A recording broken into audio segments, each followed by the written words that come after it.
Why do they misconstrue Paul's teaching about the law? Why? Well, first of all, preachers have been taught this in seminary school. How to misconstrue God's, what Paul said. They really have been taught that in seminary school. Maybe I should say cemetery school, but they just pass this along to their congregation. So the listener, that's the people sitting in the church, buy into it, and it's what they, listen closely. They buy into it, and it's what they want to see, and it's what they want to hear, and it's what they want to believe about the law of God. Okay? Don't ever assume that I'm just going to church and my church has got the truth and they know the truth right down to the core of their being. And because I a long time ago raised my hand, gave my heart to the Lord, I'm a Christian, I'm heaven bound, and I know it all. I know it all. Most Christians don't know a thing about the Bible.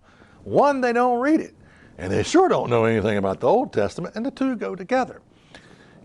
So the average person doesn't even bring his Bible to church, They don't need it, They're just spoon-fed. It's like someone drills a hole in your head, pops a funnel in there, and pours in mainstream churchianity. And you just bought and paid for it, and that's it. I know, I'm saved, I'm heaven-bound, I got the truth. Even though I don't know anything about the Bible. Okay, but I got the truth.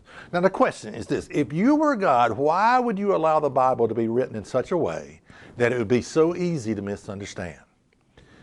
Jesus sort of answers this question again. John 6 and verse 44. No man can come to me except the Father which has sent me draw him, and I will raise him up at the last day. No man can come to me. Man, that's a fascinating statement. You mean if I wanted to, I couldn't? No man can come to me unless the Father draw him, and I will raise him up at the last day.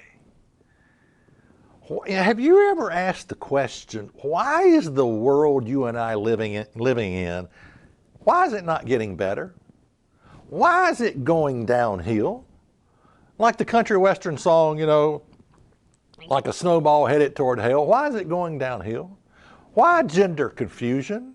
Why do boys pretend to be girls and girls pretend to be boys? There's only one way that we get here.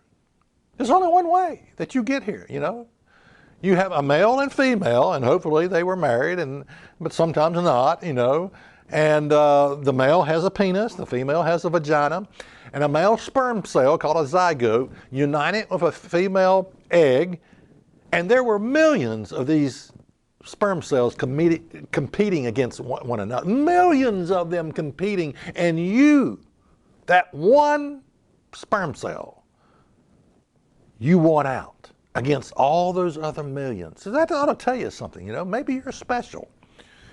You're special and you don't know it, And that's how we all, there is no other way to get here. So a boy pretending to be a girl or a girl pretending to be a boy is so much silly nonsense and foolishness. One day they'll get it. One day they'll ask the question, how did I get here? And there's only one answer as to how we all got here. Check us out on the web at isthatreallyinthebible.com.